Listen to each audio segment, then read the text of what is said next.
This is Trouble North Digital Review, and this is brought to you by Civil Service Examination Review course. We are now into the first chapter of the mindset over memorization method. No? Ano nga ba ang mindset over memorization method? It is a way, it is a technique, it is a strategy on how to conduct self-review. Tutulungan ka nito kung nagkakandak ka ng self-review for the civil service examination. Okay, here we are now on the first chapter, and it's about facing real enemy, anxiety, and doubt. Totoo naman po yan na in every examination, there is always a problem. We're always encountering problem. Ang unang na-encounter ay ang sarili natin.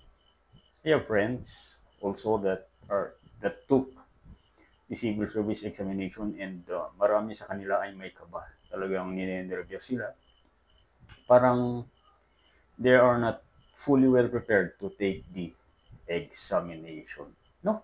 So, ano ba talaga ang lunas nito? Ano ba talaga ang gagawin nito?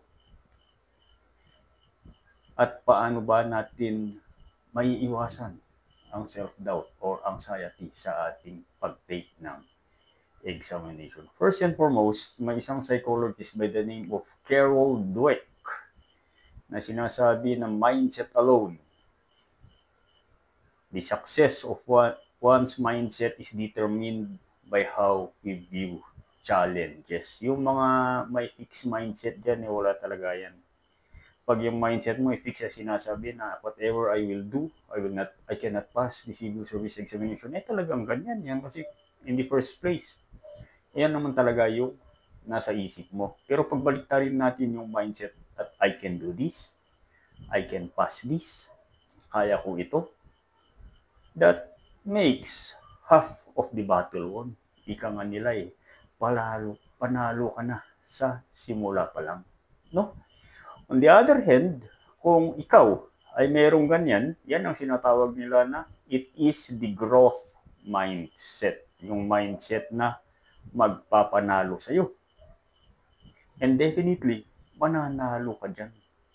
Pero ang karamihan sa atin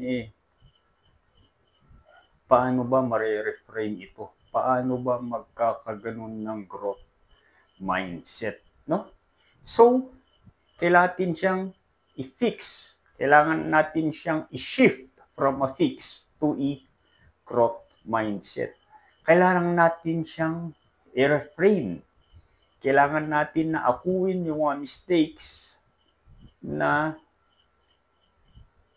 nagawa natin prior to taking the civil service examination. No?